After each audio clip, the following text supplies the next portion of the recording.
This episode is brought to you by Allstate. Some people just know they could save hundreds on car insurance by checking Allstate first. Like, to check you have the tickets in your wallet first before you drive 2 hours to the big game. Seriously, you had one job. Now the closest you'll get to the 50-yard line is parking lot D. Yeah, checking first is smart. So check Allstate first for a quote that could save you hundreds. You're in good hands with Allstate. Savings vary. Terms apply. Allstate Fire and Casualty Insurance Company and Affiliates. Northbrook, Illinois. When it comes to towing, seeing is believing. That's why Chevy Truck's advanced camera technology offers up to 8 available cameras for 14 unique views, so you can focus on the view that really matters. Chevrolet, together let's drive. Learn more about Chevy Trucks at Chevy.com. Safety or driver assistance features are no substitute for the driver's responsibility to operate the vehicle in a safe manner. Read the vehicle owner's manual for important feature limitations and information.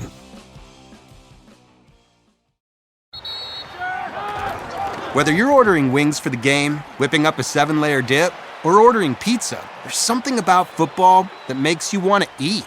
And this football season, Uber Eats has the best deals on game day food. No matter what you're craving, from 2-for-1 pizza to buy one, get one wings, Uber Eats will be dropping new deals each week, all season long. Uber Eats, official on-demand delivery partner of the NFL. Order now. Terms and conditions apply. See app for details.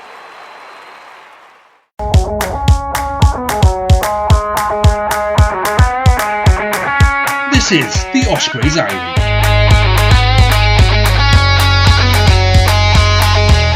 Hello and welcome back to the Ospreys Eyrie podcast, the podcast who would like to just let everyone know that they have not said yes in proposal to a 20% ownership by Big Podcast, and instead, pushing back against the control of talent, with fear that Yesner will be moved permanently to the Cardiff pod because of his geography. I mean, it would be all right. I guess you could speak about Shawnee Tuipulotu if it was last week. And I would like to do that. It feels like I might just decide whichever team is up against the Lions and have to play against Rabs McSwaney, I might just go and join them, just to purely speak about some of the Lions' backs, because I think it's just good fun. He is the ultimate vibes player, isn't it?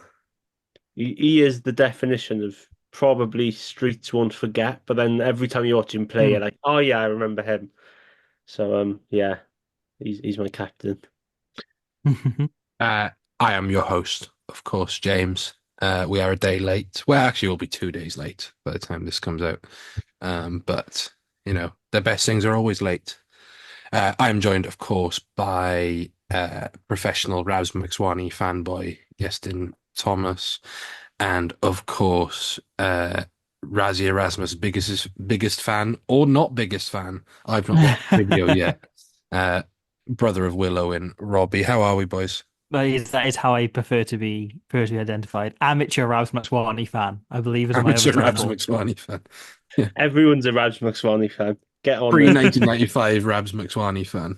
He's doing it the only person who isn't a Rabs McSwaney fan is Rabs McSwaney, because he's that humble. And Matt Scott. And Matt Scott hates it, can't bear it. He was a fan until like Thursday afternoon. That game, I know we're not an Edinburgh or a Lions pod, was mental. Yeah, it felt like Edinburgh was slowly bringing phases of attack, then they'd lose the ball, and the Lions would just score, saying, all right, thank you, and just score 7 points. It felt like watching, like when the All Blacks get drawn against like Portugal or Namibia in a World Cup, and every now and again Edinburgh string 3 phases together, and you'd go, oh, well done, Edinburgh. And then the Lions would get the ball back and they just score instantly. They'd run the length of the field. And you kind of forgot that these were 2 teams vying for playoff spots last year.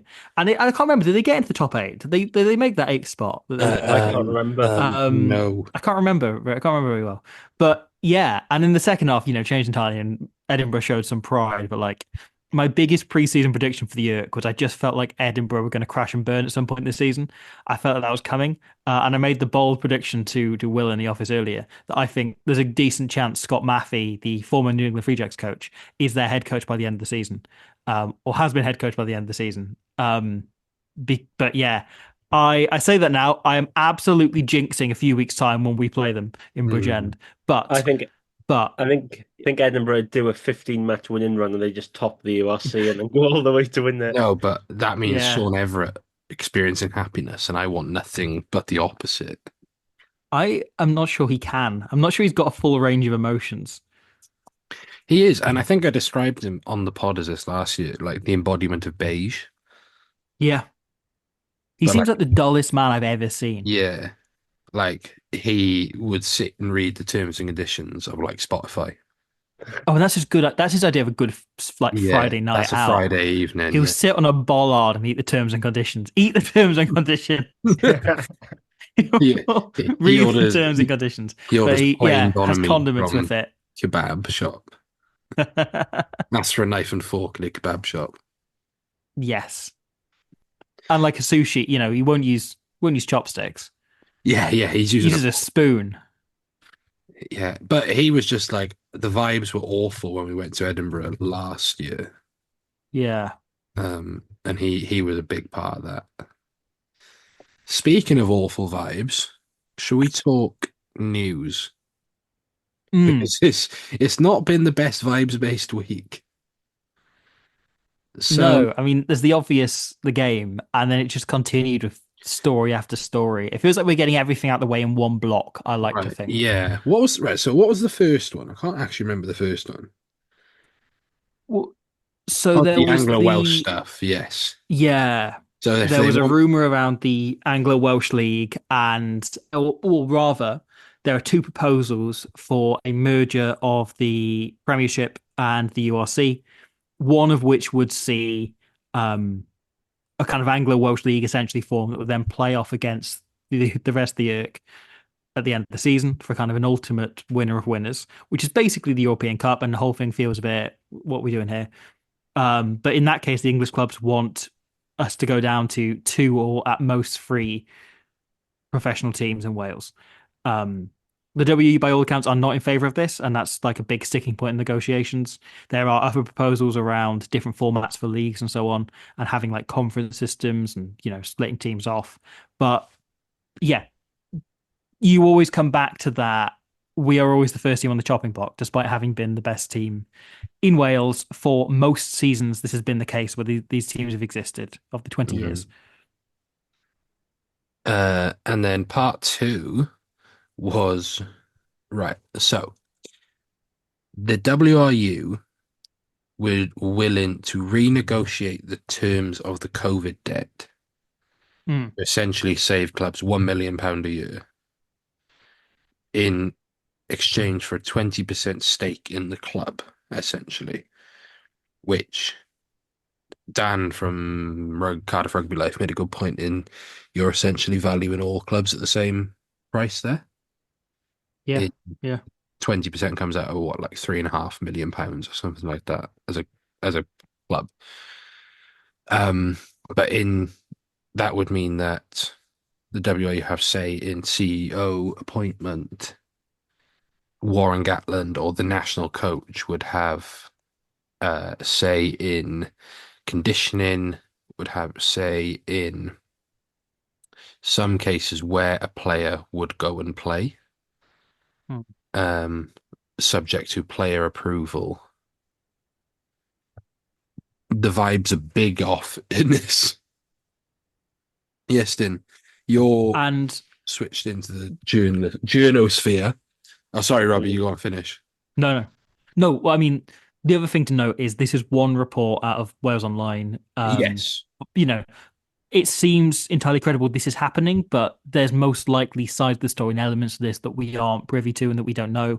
And it maybe there's more benefits for the regional sides in amongst this. We're basing it off one, write-up on one report from one source.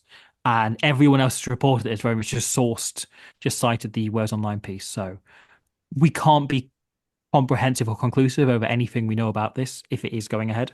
Yeah, and I'll come to the rumors now. So, yes, then where obviously being within the journosphere, how has this gone down? It's a bit of an interesting one because it just seems like there was just that article by arguably the best rugby journalist in the country, and What, Neil Fissler? more on him later. But but yeah, just kind of sounds like there was just that from Steph Thomas, who I got a lot of respect for, really really nice guy. But it's just, that it might be just one part of something that not many people might know a lot of. There might be a lot of other proposals that have been bounced around WU's ideas, and maybe some of them haven't just been reported yet. So I think there's probably a long way to go. I don't think that's definitely not the final decision. Some aspects of it made a little bit of sense. I think Steph mentioned in his article, for example, if a team had three international players in, one side, maybe in a scrum half, and there's one team with barely any international nines, and you want to give some players some game time, then you can possibly arrange a loan deal for a few weeks to get them up to speed. But in I think the big problem with certainly supporters was just the way about the COVID agreement. With, first of all, it was a WRU loan, then it was sent to the regions and say, "Oh, you were going to pay that back," and then the WRU saying, "Oh, wait, we're going to take it back, but you want 20% of your club as some sort of financial backing towards it." So, as from a supports perspective, I think that the entire loan situation kind of overcast everything, and that was kind of the main talking point.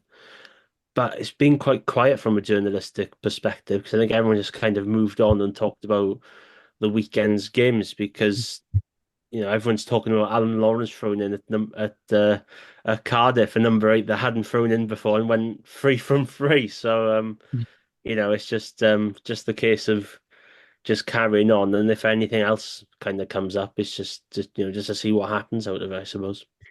Um, from my point, before I come on to what's been said officially and then the rumor mill, from my point of view, I'm very much against it in the fact that I'm not naive enough to believe that the WRU stick to their word around things. And this is probably me tarring this current leadership group with the brush of the old one, in that we know before there have been heavy rumors surrounding Gatlin trying to get players, and Pivac actually the same, to sign for certain clubs. Very recently the rumor came out that 2 years ago, Warren Gatlin tried to convince Dan Edwards to go to Cardiff. And that's been backed up by multiple sources from my end. So I'm not naive enough to think that won't happen. And, we're, for example, very stacked at lock, right? What's stopping, our best lock being moved down to the Scarlets? It just, the vibes are off from the start. And yes, and it's absolutely right. Probably the terms are not what we're being told because it's a speculative article. But I've been burned too many times before with stuff like this. Robbie. Yeah. Well, I think I put this on Twitter, right? And the first situation around the Anglo-Welsh League, right, is at WOU level, and this comes into both points, everything should being done with the proviso of the ultimate goal is for Wales to win the Rugby World Cup as the biggest prize possible, right? And people are taking that as like, oh, you're saying we shouldn't be looking to win Six Nations. Like, obviously that is the case, right? But from a Wales point of view, it doesn't make sense to have 3 or 2 regions. Like, going down to that number does not benefit Wales in any sort of way. Having control of the regions, there is a benefit for Wales. There is a benefit there potentially. But the other thing is Gatlin having control of like culture and coaching appointments and so on. And if there's the rumored kind of divide between the Booth way of doing things and the Gatlin way of doing things, that becomes, I would rather the Ospreys are in the best standing there, because ultimately, right, from an Ospreys level, from any the Cardiff level or Dragons level, or potentially one day the Scots can dream of this as well. Their goal should be winning the Champions Cup, right? In the same way, everything's being done towards one day being at that standing where they are one of the best teams in Europe. And everything is leading and building towards that. And I don't think that on an Ospreys level, giving over 20% of the club and 20% control to someone else who is thinking of a different goal in any way works. And what we've seen over the last few years is this slow building of a squad and depth, and Cardiff have been doing the same through, youngsters and through good development and good coaching and good academy pathways, and building this team who are cohesive and work together and have an identity and style of play.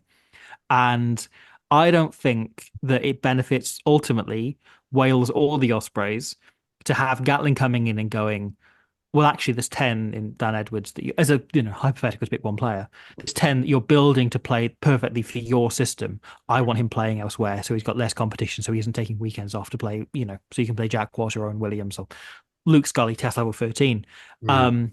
And likewise, right, if you are to compete at the highest possible levels, you basically need double the number of positions players you have starting in that position plus one. So you need 5 locks, 5 wingers, or 3, most positions, 3 scrum halves, 3 fly halves, who can come in and do a decent job at the level you want to play at.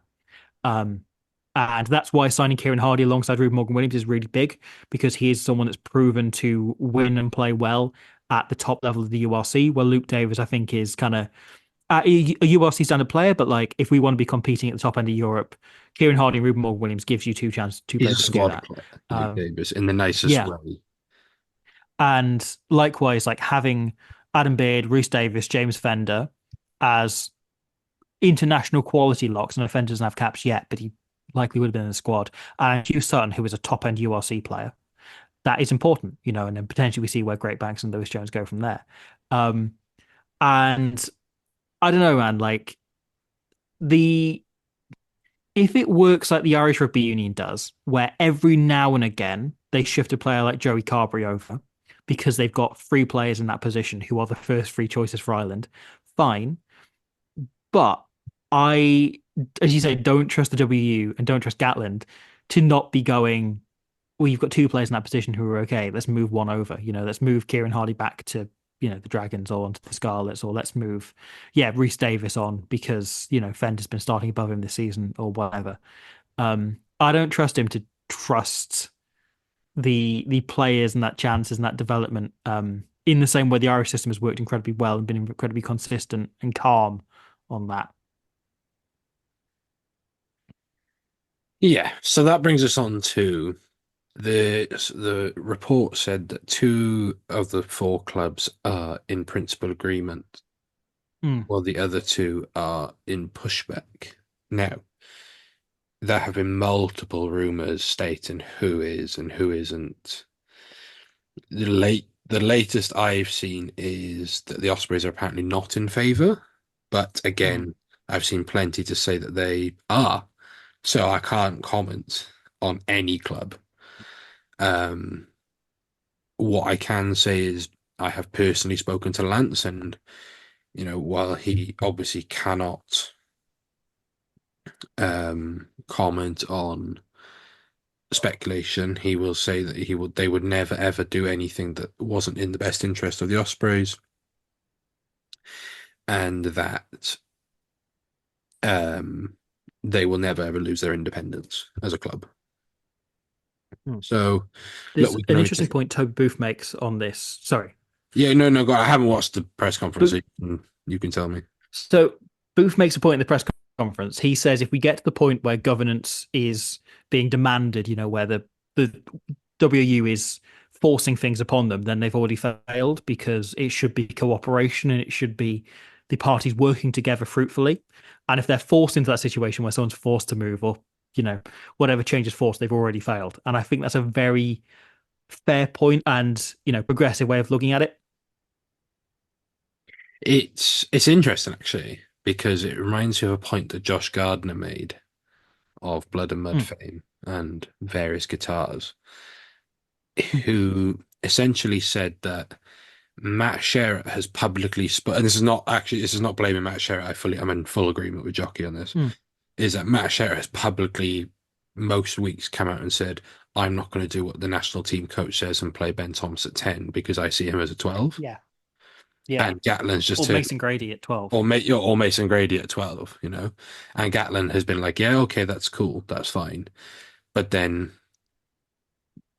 Toby Booth has sort of not said anything yet. It feels like certain players are being punished, So it's things like that. You're sort of like, where's the harmony in things? Where's so yeah, you're absolutely right. It has also brought up questions about St. Helens and what we're saying. Again, Lance has said that St. Helens is continuing on as planned. Yeah, look, we are where we are. We cannot control everything, unfortunately. No. That's that.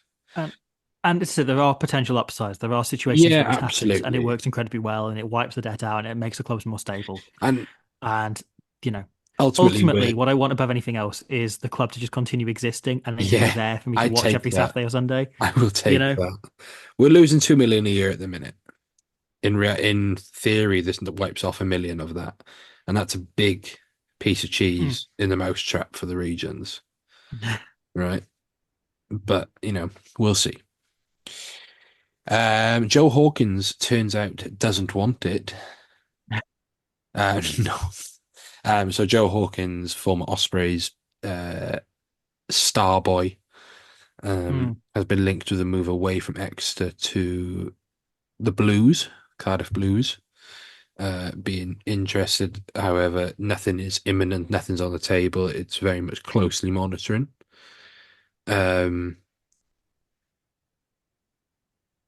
Apparently all 4 clubs are monitoring him, but Cardiff mainly. If he went to Cardiff, I wouldn't begrudge him. They'd be getting a good player.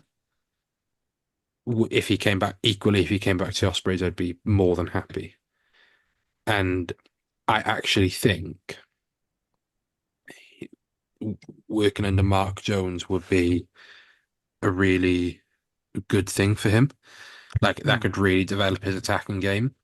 2023 Six Nations, Dan Biggar was saying this kid can play 10 for Wales.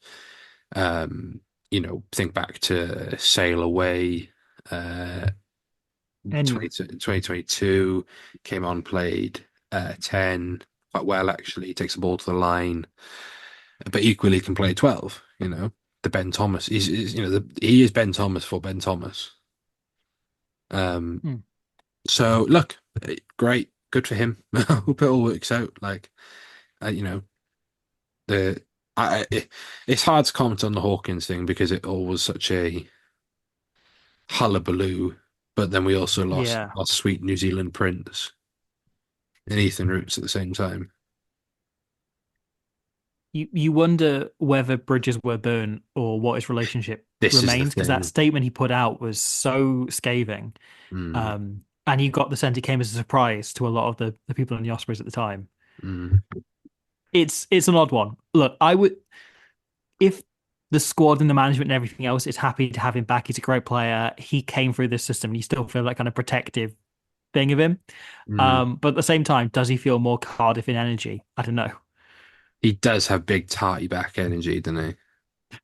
Yeah. Plus, he just fit in with the Pontcanna crew. Exactly. There's something like in the energy of him as a person that feels much more Cardiff vibes, Yeah. I can't explain it. I can't put my finger on it yet, but I'll get there one day. I mean, Yeston, you're from the same village or town. Yeah, just about. Yeah.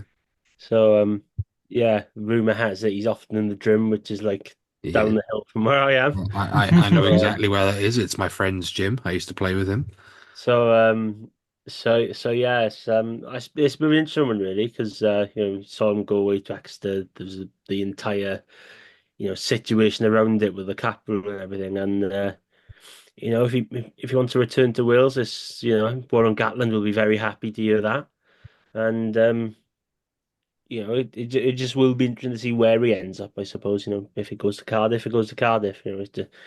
it's not the end of the world if he doesn't come back to the Ospreys, I suppose. But I think any region could do with him either as a starting 12 or just an extra different option, I suppose. Mm. Other news, I haven't actually told you guys this.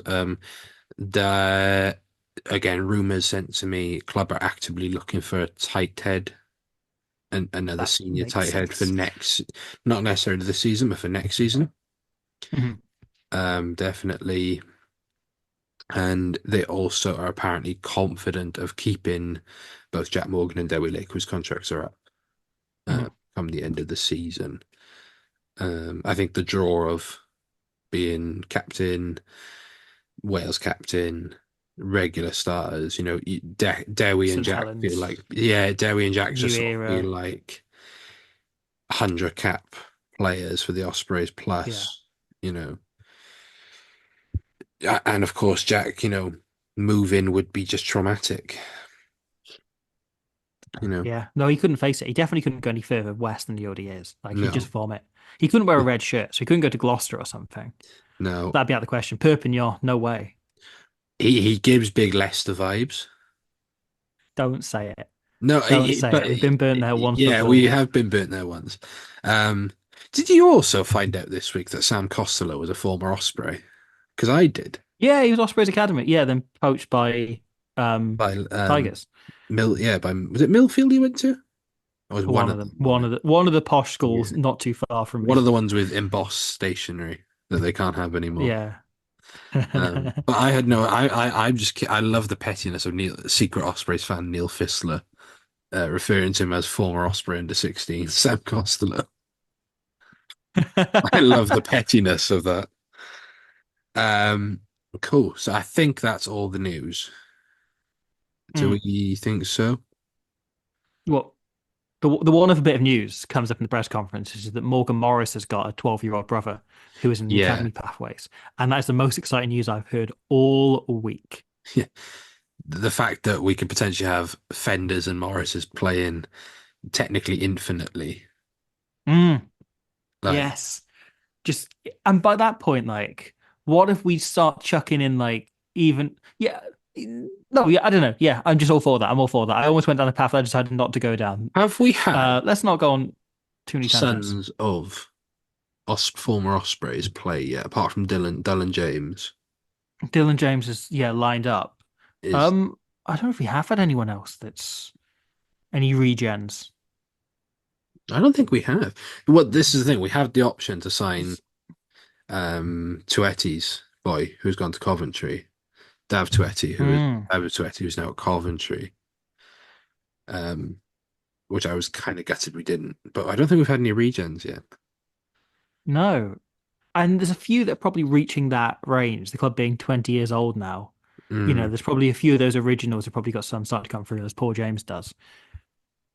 So yeah, I wonder if we'll start to see, we'll see Carter Williams, Shane's son, probably in the next few years, if he does make it, and a bunch of those others. yeah. Dylan's, yeah. Well, I'm trying to think who else. That'd be interesting. I'd like to see some more regens come through. I want to make a regen 50. Right. We've put it off long enough. Mm, Ospreys versus Munster on the weekend. Right. Let's get out of the way first. We lost that game literally from kickoff.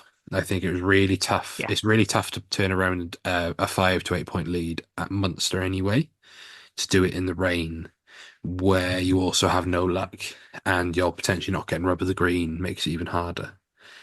To get out of the way, we were toothless, we were rubbish by our own standards, and Munster could have been down to 7 aside and we wouldn't have scored. I firmly believe that. They played the conditions better than us. They had the bit between their teeth from losing to Zebra the week before. And Tyburn being back, Casey, Crowley, Omani, who didn't want it, as it turns out. So I fully accept we were the second best team, but we were fighting an uphill battle. We were. I Go on. I think it was a game largely lost. I mean, that first half, right? Um, it's one of those games, if the kickoff goes the other way and we kick off, that game's entirely different, right? Because I think actually having had time to reflect on it, I think there was a lot of the performance that was much better than it felt at the time, and I think physically we were all right considering the scrum struggled and considering we were down to, Yeah, we were very team. physical. I give you that. And I think defensively we were very solid most of the time. Um, but the errors came in that first moment, the fact that all rugby has, McCarthy down as scoring on 0 minutes, which kind of says it all, the fact that he's got a 0 next to his count on the try as though he scored before the kickoff had even happened. That told its own story. That gives you a massive uphill battle to fight from there. And from there, I thought Jack Crowley and Craig Casey were both exceptional and both played the condition incredibly well and showed why they're season internationals and why Ruben Morgan-Williams and Dan Edwards are looking towards that standard. And I think ultimately, this is the most difficult fixture we have all season, is Munster away, considering we get the Bulls and we get Leinster at home. And, team we've beaten twice in 10 years, perhaps more than that. And I think it's a game ultimately that Dan Edwards will learn an awful lot from. Ruben will learn an awful lot from in terms of how you play in those conditions, how you shut a game down when you're facing into that sort of wind. And I think there is enough in the performance where you can go, we stood up to Munster doing this or doing that, despite, as you say, luck going against us. Adamson being so eager to not give penalties in the first half kind of led, I think, to then a very different second half. But yeah, I think Munster played the conditions incredibly well. They showed why they're a champion team, why they've got, regular international halfbacks. And yeah, the two halfbacks, as well as Max Nagy, who I thought was, I think Nagy has a lot of strengths. I think the weakest part of his game is his positioning. And he sometimes gets found out, positionally from fullback. And this was a game where that was the sole attribute you wanted in the fullback, where that was the thing most under question, was the kind of weakest part of his game. And I thought he struggled a bit. I thought he played quite well other than that, though. I thought he did well with ball in hand with what he could do. But fundamentally, if your team is losing 50 meters because your fullback is missing the ball on the first bounce, or they're not in position, or they're knocking it on, then him making odd breaks doesn't do that much to make up for it for me. Because I thought there was a lot of struggle to get possession back because Nagy just wasn't there a lot of the time. And again, it's a game ultimately, right? We got 0 points against Munster last season when we were at home. We got 0 points against Munster here this season. And we still made the playoffs last season. The goal is matching or doing better than last season. And we have done in every game so far, even though we're 1 from 3. And it's a match that a lot of those players will learn a lot from. And we build and go forward into the rest of the season. Is my thoughts. Yes, then. What are your thoughts on the game? Yeah, it's weird to kind of look at it from that perspective, where you look from those 3 fixtures last season, there was only 5 points, and this year 6. And, just comparing probably a little bit of performance, especially the Munster game, obviously 2 games, 2 completely different conditions. And, games essentially last season where it was a rather heartbreaking last few minutes for Alex Cuthbert when his hamstring went. And, you just knew Munster were going to rise up that level, especially after the week before. And probably confidence of both sides went the other way after the first 10 seconds. Munster's confidence probably would have skyrocketed after scoring the quickest try in the URC. That was a record. It took over Dougie Fife. Good player. Yeah. Dougie Fife will now never be mentioned ever again. And do you know who it was? It was never Max Page. Stop pushing this. Max Page was never the quickest. He was like the third. Max Page was second behind Dougie Fife. Was it second? Did they confirm that? I thought it was third. See, I think it was either second or third, one of the two. Well, anyway, he's either out the top 3 or he's third now. Anyway, well, now he doesn't want it. So, so yeah, McCarthy chased that exceptionally well, like all good wingers do, and he scored from it. So, you kind of sensed that you thought, oh, it's going to be a long day in the office for the conditions and seemingly everything going wrong from the get-go. But there was an onus of physicality there. And as Robbie said, there's a lot of lessons to learn there. Dan Edwards going up against Ireland's first choice fly half. Who'd have said that 12 months ago? Let's be quite honest, because Edwards was probably not in the pecking order in terms of playing week in, week out. So, there's elements where you look at it, oh, that doesn't look very good, being nilled for the first time since Boxing Day 2019. But if you can claw back a little bit of chances, and it's all about taking them, because the Ospreys had 5 entries in the Munster 22, got nothing. Munster had 4 entries and they had 4 tries, and Crowley's penalty on top of that. And that's the big thing, actually, for me, is the not converting of the red zone entries. Like, we were statistically the best team at converting red zone entries last year. And that people actually were like, oh yeah, but Ospreys came 8th. That's because whenever we got in the 22, we came out with a point, at least one.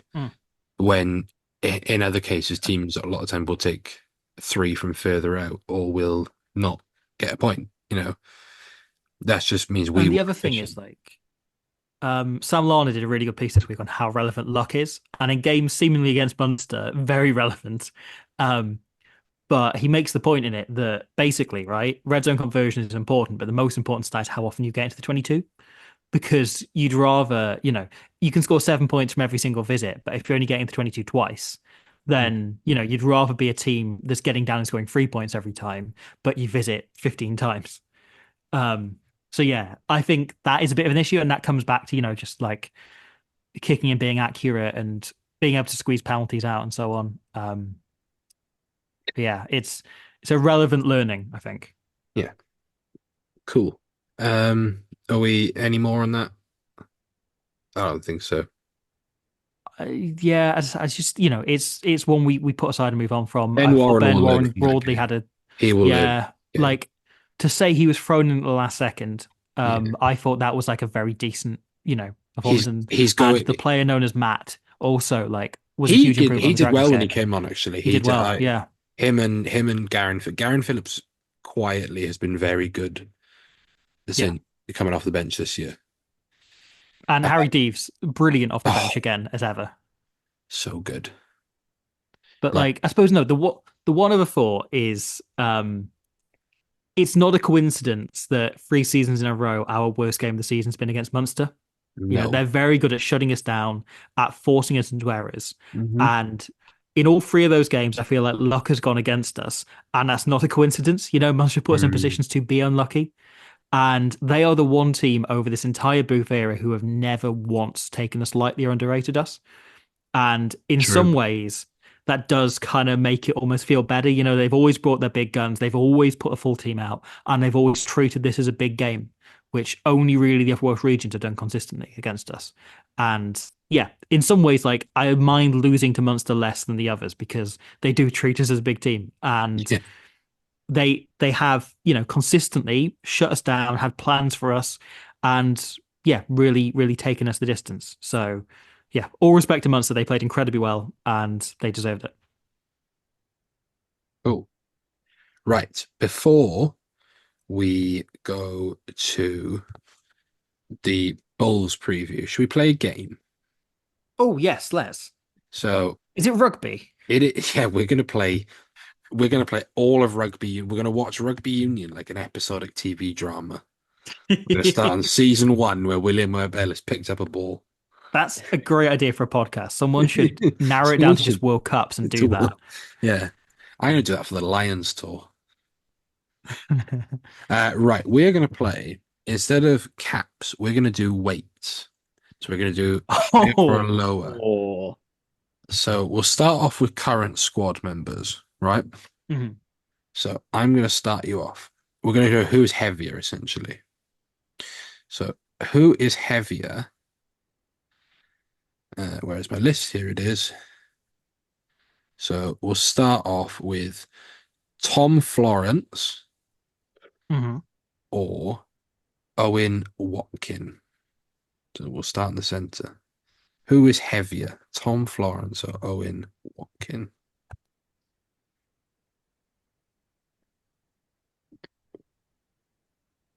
I'm going to say Owen Watkin, and I can't justify this, Yeah, You're that's what I going was where I'm thinking as leaning. well. Yeah, You're both going Owen Watkin. Yeah, Yeah. as you're well. correct. So Oof. Florence has listed That at 92 kilograms and Owen Watkin at 100. ooh. Is So, that like Gatland camp bulk? mm, who is heavier, Owen Watkin or Max Nagy? Nagy's taller, which I think might, and they're built fairly similar, but Nagy's taller. So I'm going to go Max Nagy, but I could be wrong here. You're going to go I'm, Nagy. I might stick with the Watkin train. Yes, then you are correct. Ah, Nagy is listed at 97 kegs. I was getting close. So we'll then go to Owen Watkin or Mm. Morgan Morse. Ooh. Oh, that's oh. I think you've kind of got to go for the forward. Sorry, yes, Tim. I want to say Watkin again. I think, unless the last time I've seen Morgan Morse, he has bulked up a bit. But I'm going to stick with my centre roots. Yeah, that's what my gut's saying. But then I'm a bit like, no, I'm gonna go for Morse. I'm gonna go Yeah, for Morse, but there's probably not that much in it. you can see James is not going to stick with Watkin for 3 questions straight, is he? Oh, will I? I could be. Look. I'm just saying that Look, could be Steve Tandy in the I 2016-17 season. I proved last season you can just talk about Owen Watkin Yeah. forever. No, but it is Morgan Morse. Oof. Oh, He's phew. listed Okay. at Okay, we're level 104 again. kilograms. Okay. We are now going to go to Morgan Morse Mm. or Justin Tipperick. No, because Tips is fairly light for a flank, and everyone talks about that as like a line out boon that he's so light. Yeah, you can just So I'm throw gonna him go in for Morse. Yeah, You're going to go for but Morse? like on site test, you'd probably say Tips, but I'm sticking Morse. I'm sticking Yeah, Morse. I'm thinking Morse as well. It is correct. Morgan Morse is correct. Justin Tipperick is listed the same 100 kilograms. I could have really chucked us in with a really tricky question there between Watkin and Tipbrick. No one would have got a draw. Yeah, you wouldn't think it, would you? Right, I'm going to leave Morgan Morse because I'm going to ask you about Lewis Lloyd. Okay. So that's Lewis Lloyd Good or player. oh, I've lost my list. This is great radio. As someone that was a part of a production team for Student Takeover last week, yeah. Student takeover. Yeah, there was. It You was part of like a militia. No, it was like some yeah, it was some 15-minute takeover. I had to do a quiz on Welsh rugby and I got one question up to the 9 wrong, which I What was one was annoyed it? with Right. myself. No. We've got a what one was it? It was what year did Shane Williams win the IRB World Player of the Year? Oh, come on. 2008. It was 2008, and I naively guessed '09, which also produced great radio content. He had a I got, poor It was year. Richie McCaw in '09. yeah, He had a I really think terrible year. yeah, because the first thought of mind went straight to the Lions documentary. I remember a little clip with Mm. Tommy Bowe in it, and I just remember him saying, "Oh, being in team with the World Player of the Year." I thought, "Oh, I just got that wrong." Okay. So Lewis Lloyd Mm. or James William Hook. So this is James Hook is listed, the one I've Now- Googled. Yeah, this is pre-retirement, I presume. Yeah. Pasty since he's given it up. Yeah. Don't Oh, he's in count. good nick now. He's in good No, nick. he is. Sorry, I don't want to start an accidental another Yeah. beef with James Hook. Yeah. I can't keep doing this. Lewis Lloyd, James Hook. James handsome Hook. man in the Again, world. tall, and yeah, Lewis Lloyd is slight. He's, petite for a hooker, just to add to his Hollywood career. I'll go for Lloyd then. I'll make it different. So it's actually James Hook. Wow. Okay. So How the game has changed. Lloyd is listed at 5'11", 92 kilograms, while Hook is 6'1" and 96 kilograms. That's according to Wikipedia, and Henry Cavill would shout at me for using Wikipedia as my source. Yeah, so someone's definitely changed some of them. If it's some obscure player somewhere in the Pro League, someone's definitely changed their height and weight to reflect on the Right. match league. James Hook or Daniel Bigger? Hook. The Bigger had like fluctuations. Like I reckon there's probably a period where Bigger was heavier than that, but I'm gonna go Hook as a broad like average over the career. Yeah.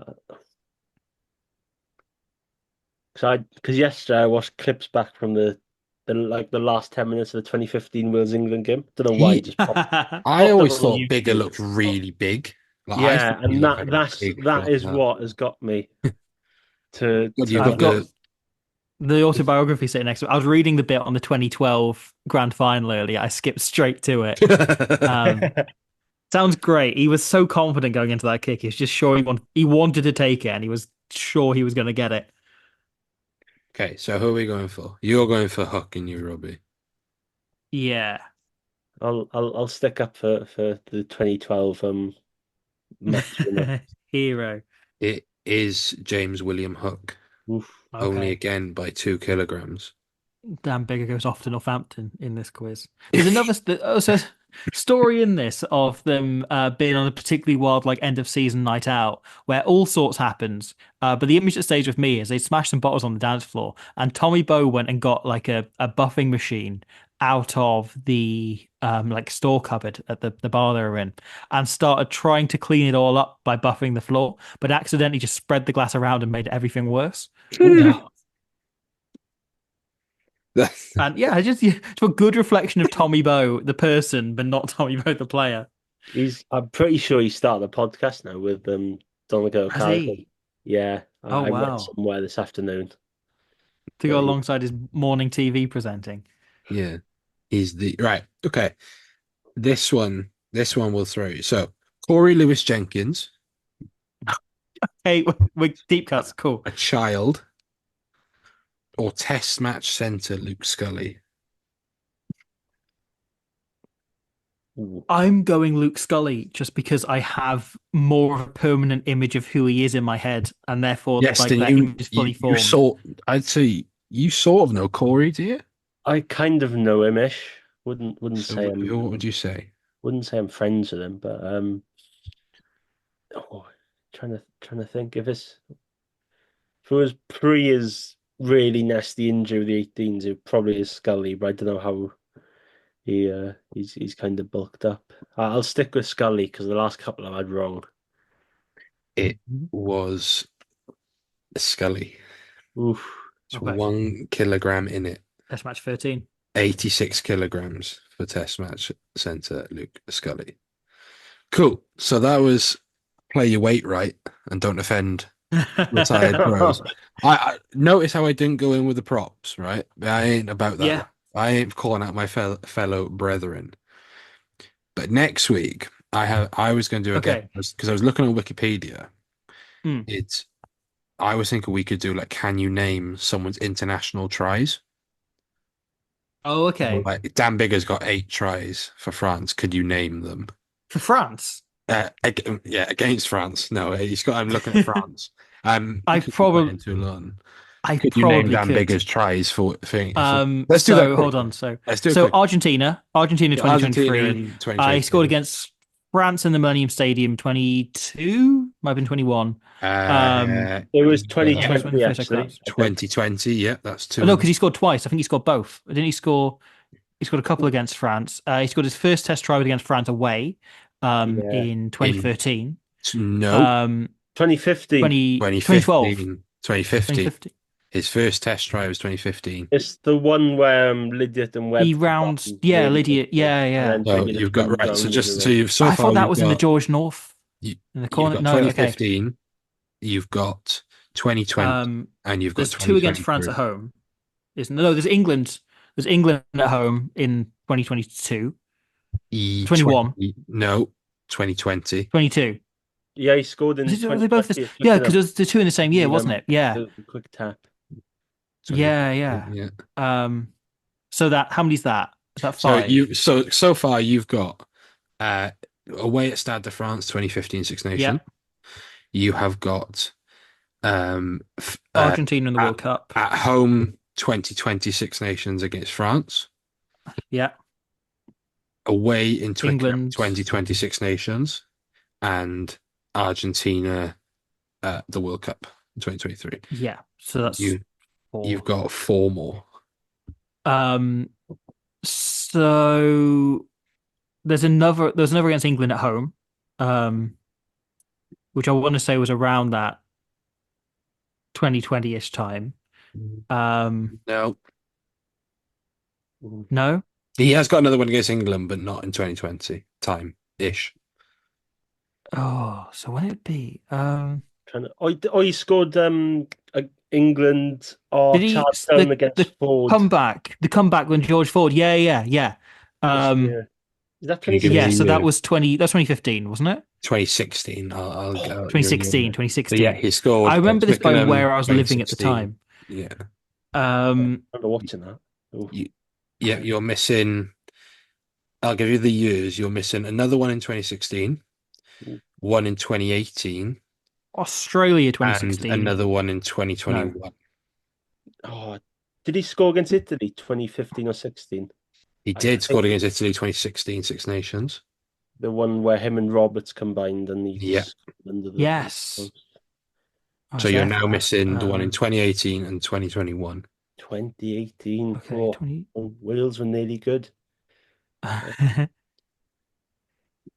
2018. So he scored against Tonga. Tonga, yeah, there you are. Yes. And then 2021. I'm sure it's France he scored when they won the Yes, it was France 2020. Yeah. I'm sure I said France in 2021. No, you said different one. You see, did I say 22? You said I said there was 2 against France at the same time. Yeah, I might have just misheard you, but yeah. So it's France 2015, England 2016, Italy 2016, Tonga 2018, France 2020, England 2020, France 2021, and Argentina 2023. I'm enjoying the content of this podcast. I think it's brilliant. I think we should just stop talking rugby. Yeah, just bring up random players of any genre, anytime. What we should do as a good player one day is the game where Dan Bigger played fullback with Sam Davis at 10. Yes. That was a great day. That was a fever dream. I think it was right after the 2015 World Cup. And they went, you know what? Everyone's saying about how good he is under the high ball. Let's just put him a fullback. Let's just see how that goes. I think, if memory serves me correct, there might have been a game where Sam Davis, Matthew Morgan, and Dan Bigger were all on the pitch at the same time. Didn't Dan Bigger play 12 quite a bit? Am I making that? I think it was the time period where Dan Bigger was at 12 and about 2013, 14. He did Owen Farrell before Owen Farrell was cool. Yeah, he became the second fly-half option before it kind of took off. And I can't remember what game it was. Do you know how many international tries? I need to redig out. Oh, it'd probably be like 9 or 10. He's got 13, but they're not all for Wales. 13. One's for Barbarians. Oh, okay. So 12. Against Barbarians, sorry. So it's not a capped game. Oh, okay. No, because they did play the cap game against the Barbars. They played 2 cap games against the Barbars in 2011 and 13. No, 11 and 12. 11 and 12, yeah. What's interesting about Hooks, we won't do Hooks one, is he got the a try against that combined Pacific Islanders team. Do you remember that team? Oh, yeah. Way back in the day. 2006 Autumn Internationals, where Wales had that mad 29-all draw with Australia. Yeah. And we played a combined Pacific Islanders team. Do you want me to? Can I just go through? We are going to do a good player, right? I'm going to do this Wales versus Pacific Islanders team. Oh, here we go. Okay. Do you want Pacific Islanders or do you want Wales first? I think away team first, no? Okay. As much as how exciting it could be, I think it's away team first. Yes, then you only like it if I do 15-9 and then 8-1, don't you? I don't mind as my journalistic head is kind of switched off. Okay. So yeah. Norman Ligari. Do you remember him? Vague memory. No memory.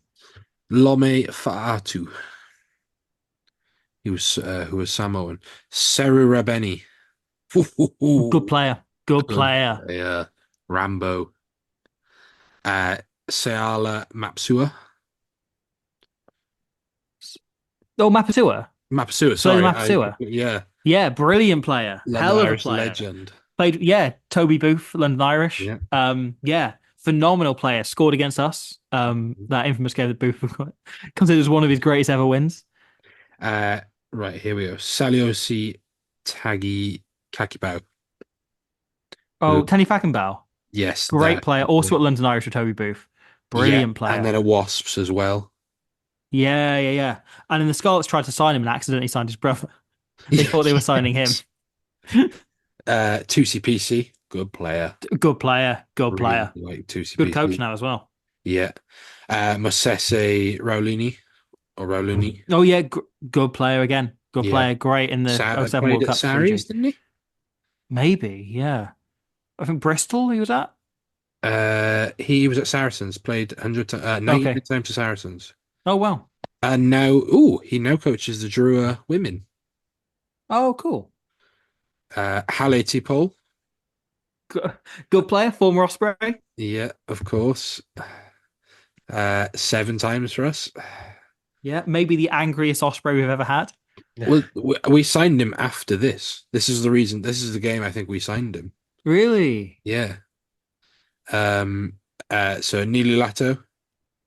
Good player. Good, underrated player. Yeah. Only ever played in Japan, really, though. Semo Satiti. Good player again. Good player, you know. Obviously, Cardiff, of course. Yeah. And obviously now his son is playing for the All Blacks. Yeah. Dan Leo. Good player, you know, some controversial and perhaps less well accepted views since retirement. Horrific transphobe. Yep. You know, was a good player in his day, I guess, which matters. Who was the captain? Who would have been the captain at this time, do you think? Don't tell me it's Mo Schrauger. No, it's not. He was not. He is playing. Okay. I was sitting here and God, nervous for his name to come up. Yeah, he is coming up, but I'm not going to. Yeah, it was Simon Railowi. Oh, of course, great Yeah. player. Of course, played Newport, played Saracens, Racing. Now obviously at the Waratahs.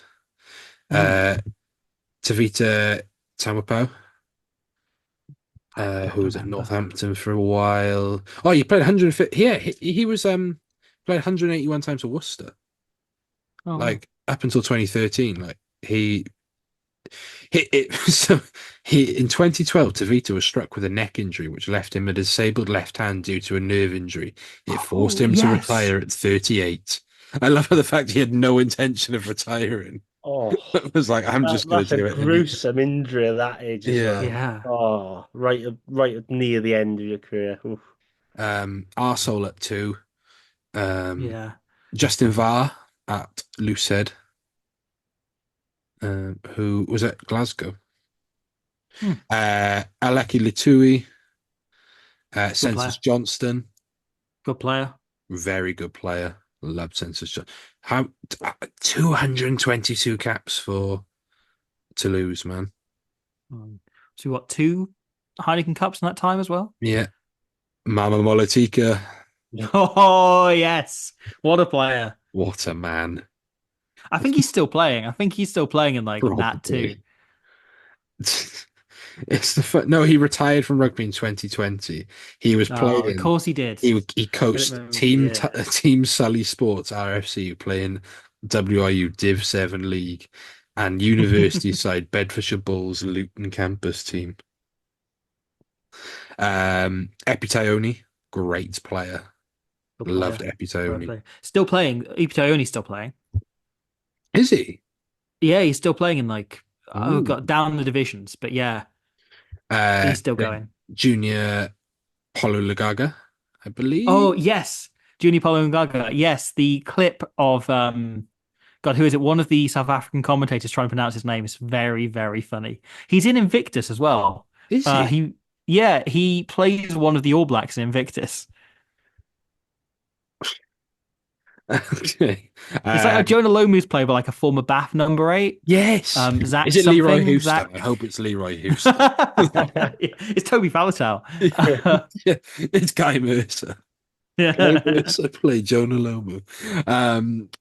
Sarami Abai. Sorry, Bai. So my good player. Yeah. Tigers? Yes, he was. Yeah. Yeah, Tigers until 2016. And then Kameli Ratuvo Solid player. was at Zebra. Who coached this team? Pat Lam? It was No, Pat it was before Lam. his Samoa days. Was No, it Pat was Lam? Pat It was Lam, Pat yeah. Lam. Well, it was a combined team, wasn't it? Yeah. So that's a pretty stacked team. Wayne Barnes ref the game. Of course he did.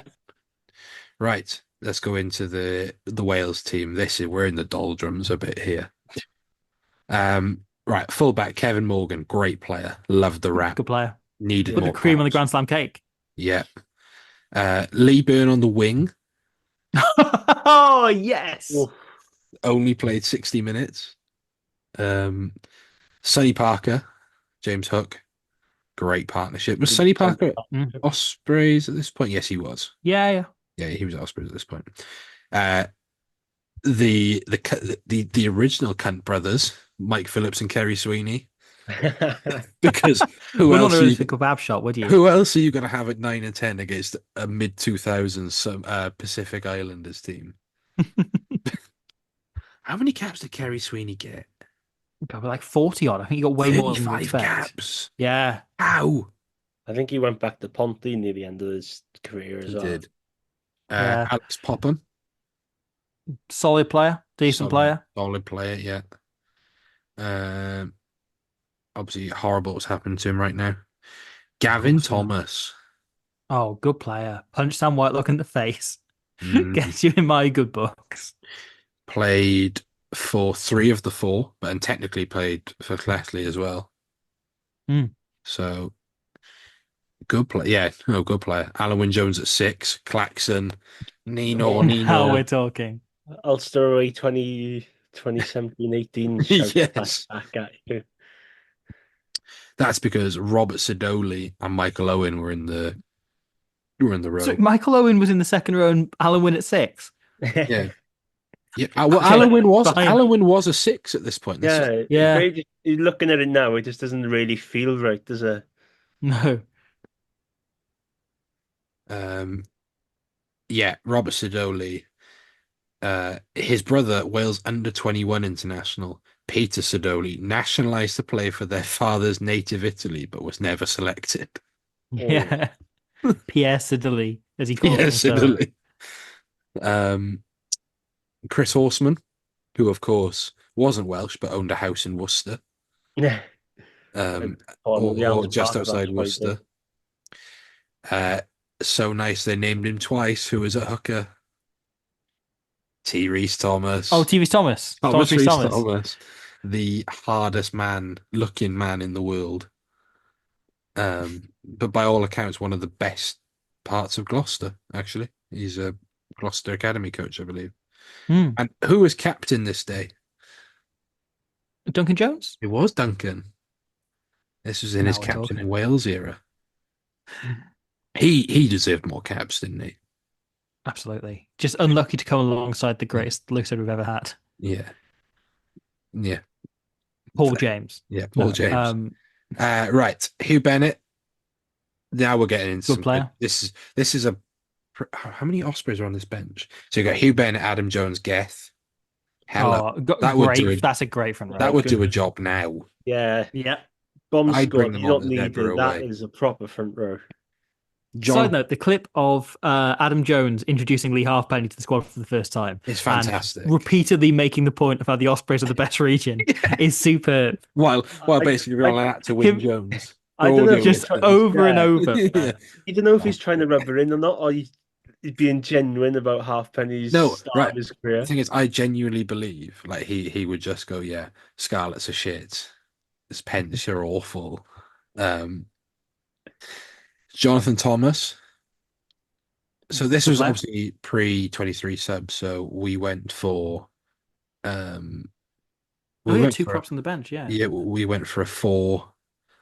We went for no, we had a full front row replacement. Yeah, it's 3. But we went for one other forward. But it's Jonathan Thomas, so it's fine. Gareth Meat Cooper. Yeah, who still hasn't retired, by the way. Is he not retired? So he took time out from the game and said, like, I'll be back, and he just never came back. Yeah, 2010, didn't it? Yeah, Cardiff Blue. Yeah, still waiting on his retirement. He could come back. He could do a job for us. Of course, he was coming off a good Lions tour here. He was at his stock was at an all-time high. Gavin Evans. Yes. Now, okay. Gavin Evans. I think did he win 2 caps in the end? Gavin Evans. 1 cap. Or was this the only one? This is the only cap. This is the Gavin Evans cap. So, I don't know how it happened or why it happened, but for a period, me and Will, mostly ironically, ran alongside like later one of Will's friends. He's a Scarlets fan, but let's not hold it against him. A Gavin Evans fans Twitter account. And we would post facts about how wonderful Gavin Evans was and how great his hair was. And is it still up there? Is it still out there? Gavin Evans fans still exists and follows Squid Rugby. What's that about? Someone logged into it in the last few years.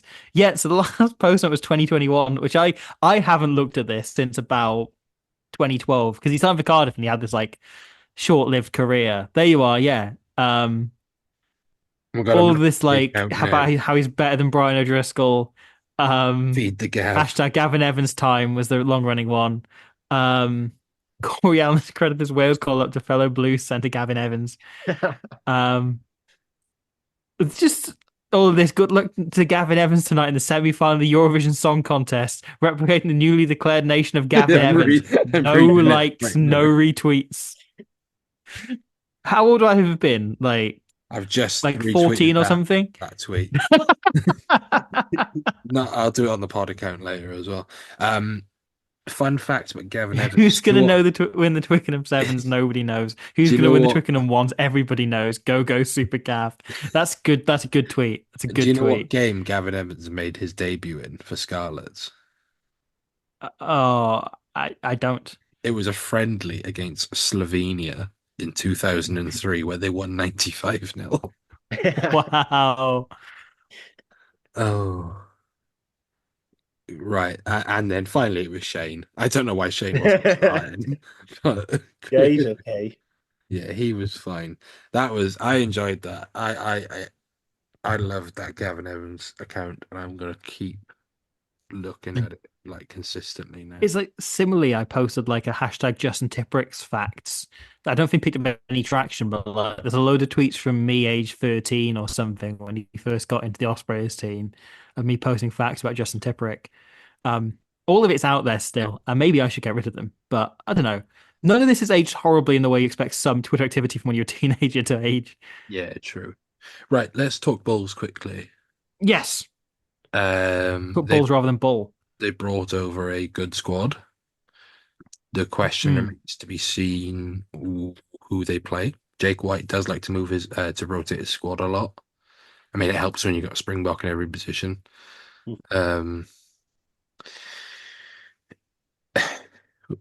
Yeah, it's going to be a tough one. It's a good game to bounce back, actually, I think. Yeah. Perfect opportunity to go out and put a statement out. Injury-wise, the only one new is Phil Cochran, a singer. I think he can knock out in Munster, but Tipperick is back, Boter is back. Who else do they say is back? Hardy. Which is interesting. So Hardy can make his debut here. Which we knew anyway, because he revealed it on Espadrach last week. So I fully expect them to. I think Hardy will start. Because he's been ready pre-Munster, but they weren't going to take him out to Munster.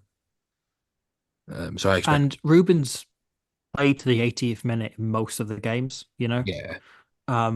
I think Luke got some time while he was HIA'd for his sock injury against the Dragons. And otherwise, I think Luke got like maybe 7 or 8 minutes against the Stormers. But yeah, it was pretty much like Ruben's pretty much played every minute of every game. So it'd be good to give him a bit of a rest and give Hardy a run out. Yes, then give me your thoughts on the back row. Oh, well, I was going to say I watched the Bulls last week against Ulster and they were very, very good. So it'd be interesting to see how what Jake White kind of does. And the back row, oof, it's a tricky one. I think you probably bring Tipperick back into the fold from the start. Especially for a home game like this to bounce back from the weekend before. But then you can't really drop Jack Morgan either. I think he's top tackle in the URC, which I read this afternoon. He is. So Yeah. But has he so got the best tackle evasion rate over no, a he certain number of hasn't. carries in the York? No, he has Okay, not. doesn't That, matter that, then. that is not Jack Morgan.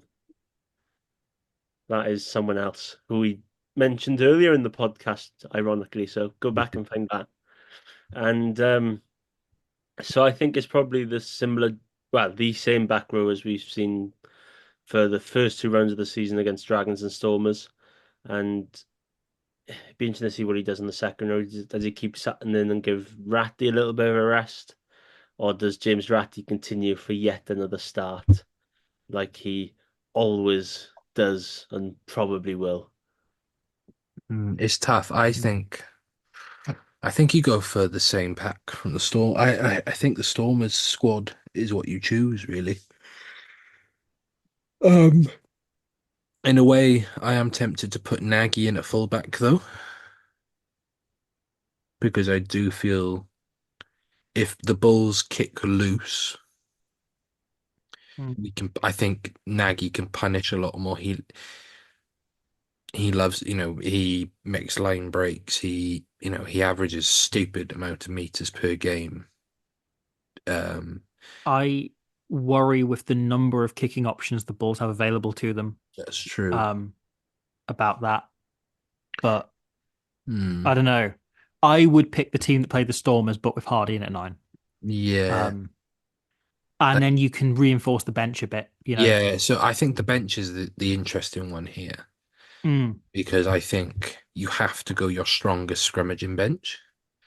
So for me, yeah. it's Steph Thomas.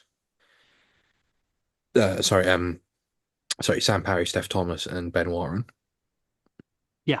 Yeah. and then Hugh Sutton. But you feel that when he's fit, this is a William Greatbanks type game because he's just big. Mm. Or this is where your Reece Davises are. So Greatbank's apparently back in training, but he's still a few weeks away from being able to play. Yeah. I'm thinking, he'll be Christmas derbies, I think. Yeah. But I think Ratty gives you a bit of edge in the scrum as well. There's some extra So bulk there. he's bulked up a lot. Yeah. You obviously you stick with Deebs. I think if there's Yeah. any player I want to bring on against the Bulls, like Yeah. Cameron Hancock trying to run with this, Bridgen Rottweiler on his leg. I think Deeves' carrying's come on a lot in the last few weeks as well. I think we've seen that really develop over the summer. Are He's you clearly saying a bulked up a scrum bit. half flanker has worked on his carrying? Oh But no. yeah, Not in going his to see that scrum smoke cap as again. well. A scrum cap, yeah, first time for everything. But yeah, I think Deeves he's adding a lot to his game, and I'm really excited He, about what he's able to do and where he's he's a going. really good angle runner. He runs really flat lines. So you often see players will run an arc, but Deeves runs his weight and he'll run it flat. He doesn't matter who's in front of him. He is running at you. I think Ruben on the bench then. And then so who are you going with bench wise then? Because if Singer's not in, so you're saying Owen Williams and then Nagy? Who I think Booth said Owen is coming back towards fitness, so I don't know if that means Okay. he is fit or he isn't. So, You'll probably have Yes Hopkins probably sits on the bench. so Oh no, Nagy. You've got Nagy and Hopkins, yeah. yeah, but Nagy. then No, hold on. it limits your If 10 cover. yeah.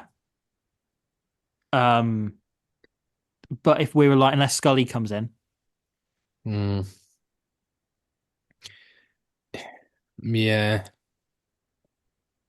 But the squad is stretched at this point. We don't have Tom Florence, I guess, is available if you want a centre, an out-and-out centre. If Yeah, I don't think out. SRC clubs have released their squads yet, so we can't Okay. in and out. Again, yeah, so it's interesting. The bench is interesting to me. And the thing is, right, that Bulls squad is unbelievably strong. Pretty much all their Springboks have travelled over. There's a lot of like the Ruben Nockiers and so on who have basically played every minute of the Rugby Championship. They're not straight on a plane over. They're playing 3 games. They're playing us, the Scarlets, and Benetton. We are the strongest team they're facing, so they're probably going to pick the strongest team against us. So we are almost definitely in for a full-strength, full-pelt Bulls team. And in some ways, after that Munster game, you couldn't ask for anything more, anything better than to prove a statement against a team I'd say are probably the favourites for the competition this year, bringing their full team over. And yeah, I think we can win this, from having spoken to someone within the camp this week. Like the boys are really, really up for this and really fired up, focus on this game. And it could be a huge statement, as I said earlier, like if the aim for the season in the regular season is to match or do better than last time, again, we got nothing out of this game last season. And if we can pick up a win here, that is huge. I agree.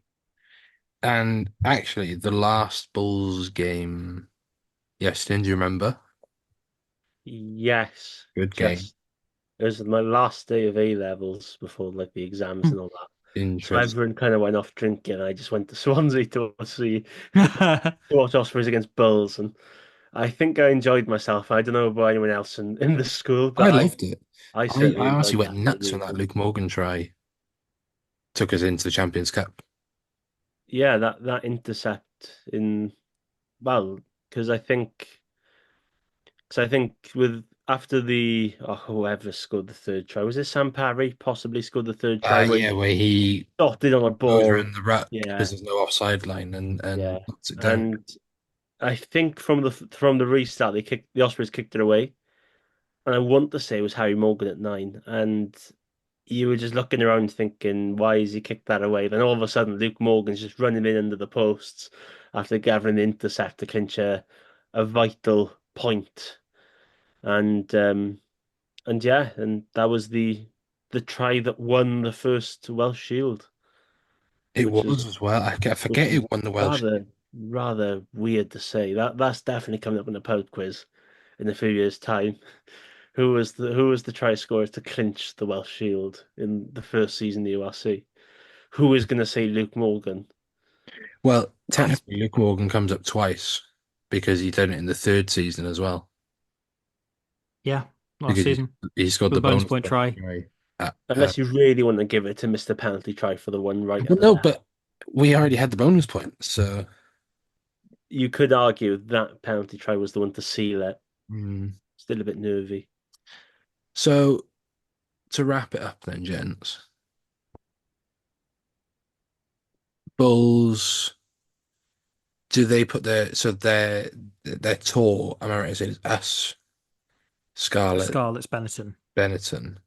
Who are they putting their best team out against? As us, like we are the strongest team in that side, right? Yeah. We are going to get the full blast of that Bulls team. And I think they might use them twice. It depends how Barrington really get on in the next couple of weeks. Yeah. Because if they're 0 from 5 at home, there's a good chance the Bulls could easily rotate. Or they could just send their first team out and absolutely slaughter them, which would be very, very cruel of the Bulls. But yeah, it'd be interesting to see what happens, I suppose. And even for the Scarlets, I suppose, if they can sneak a win in Cardiff, it's a bit more confidence then for them. And it'll be interesting to see what happens. But I can see the Bulls sending their firsts across down here. And if I'm Jake White, right, and I'm looking at Benetton as a playoff team, you're applying for a job right now. And just applied for the Western Force job. And yeah, if I'm looking at like this season here, right, and I'm going right, Benetton are currently winless. There's a chance that going into that Bulls game, they are still winless. They don't pick up any um, wins in the road in between. Um, so they're playing the Sharks this weekend, who got an away win last week, then the Dragons away in Rodney Parade, and then the Bulls at home. And there's every chance, right? After 6 rounds, you could have a playoff contender winless. And from that kind of Bulls perspective, you can almost finish them off there. You can almost rule them out of players contention. But then likewise, they're probably thinking they can do the same for us, being 1 win from 4 and probably going, okay, we smashed them last time.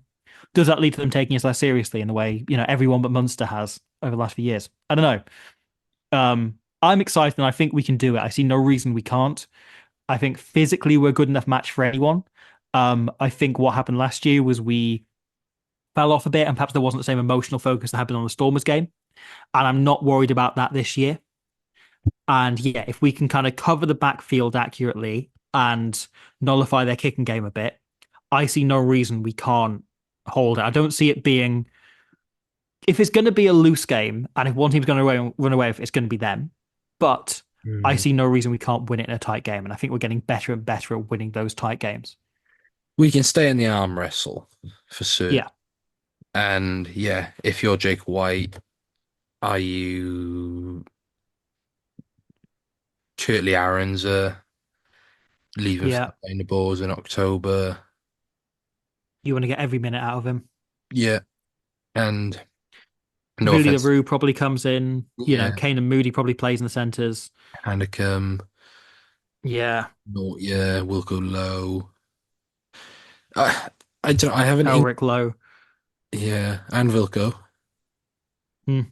So yeah, I have a feeling their squad selection will either go a real shake-up, and actually they say, let's get here, let's just shake off the rust, grind out a win with our second team, and then we're gonna go all cylinders against Benetton and Scarlets and run up the points difference. Yeah. The other side, though, is if they do put out their first, right, there's a lot of players who have been playing all year round. So you look at someone like Ruin Nokia, who, had a breakthrough season in the Springboks, was brilliant, has played just right the way through for them, played, 80 minutes in 4 out of their 5 games, played all but one of the Rugby Championship games and played 80 in most of them. And then last season was playing almost every game for the Bulls, right? So he's basically gone from the start of last season to this year. He's played 24 games since last October. He hasn't had a break at all. He was thrown into start against Ulster. Are players like him and a few of the others in that squad just going to be shattered? Those big Springbok names? Are they going to be broken if they've then flown over like Ben Jason Dixon did? Is that going to be too much for them? Yeah. So all their Springboks going to be yellow carded for needless and pointless yellow cards as well, not just ones that will affect matches. What I'm saying is I think there's a bunch of players who normally want it, who this weekend and this weekend alone might not want it. That's fine by me. We forgot to give a shout out. Morgan Morris, 100 caps. Yes. Yeah. I was going to put a tweet out about this. Friend of the pod, Morgan Morris. But no one in more modern times or more recent times has encapsulated what being an Osprey means than that man, I think. Absolutely. Maybe outside of Justin Tipuric, who is Mr. Osprey, no one has encapsulated work ethic, leadership, being a role model, being a nice man than Morris, I think. Yeah. He clearly loves it. He cares about it. No one deserves this 100 game more. Everything is about his playing with his mates. Like, that's what this is to him, is going out and playing with his mates, and you can just see that. So yeah, brilliant. Congratulations, Morgan. I hope you score a hat trick, and they start calling you like, Cameron Hanicum can finally look at his bedroom posters of Morgan Morris, and what's the meme? Is that the Kylian Mbappe Messi meme? Yeah. Just want to congratulate Cameron Hannigan for a man of the match performance after James has just cursed him. Warren Gatland, please cap him. Yeah. Please. And then if he comes to the Reach, I'd love him to just go to the Dragons for no other reason. I just like, right, hey, Cameron, here's the ball. You're going to carry it. And that's it. Cameron Hannigan screams Dragons vibes. Like, no plans, just vibes. But yeah, we are live on yesterday's Espedware. Yes, I believe so. We are. It is the live game on the S4C 7:30 kickoff Saturday night. Unless you would rather watch Strictly. Doesn't have Morgan Morris though, is it? No, it's not on Strictly this year. Should be next year, maybe. Ooh, rugby players who should go on Strictly. That's a whole other good player game. That's a whole other good player. Matthew Morgan. Dancing feet. But then when his partner would run towards him, he accidentally steps out of the way because he thinks he has to make a tackle. He'd play 10. Well, no, he'd do like a foxtrot once, and there'll be articles on Wales Online on why should be playing 10 for Wales. Andy Howell will be having kittens. Oh, right, gents, it has been a pleasure as always. Again, apologies for the lack of record yesterday. Boys had stuff on. I've had a pretty full-on week with work. This has been an absolute shambles, but a really good fun, a really good catch-up start. You can find us all on the regular socials. Follow us on Ospreys Eyrie Pod. I think we can crack 1,000 followers this year. We currently sit on 769. Wahey. I'm convinced about 740 of them are porn bots. we go again. Thank you all, and we shall see you next week. Have a good one.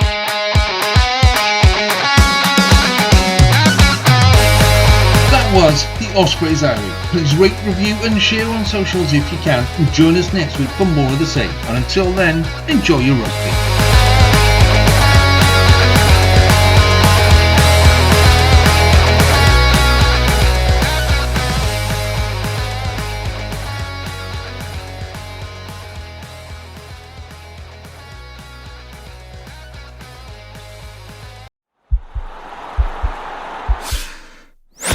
This podcast is part of the Sports Social Podcast Network.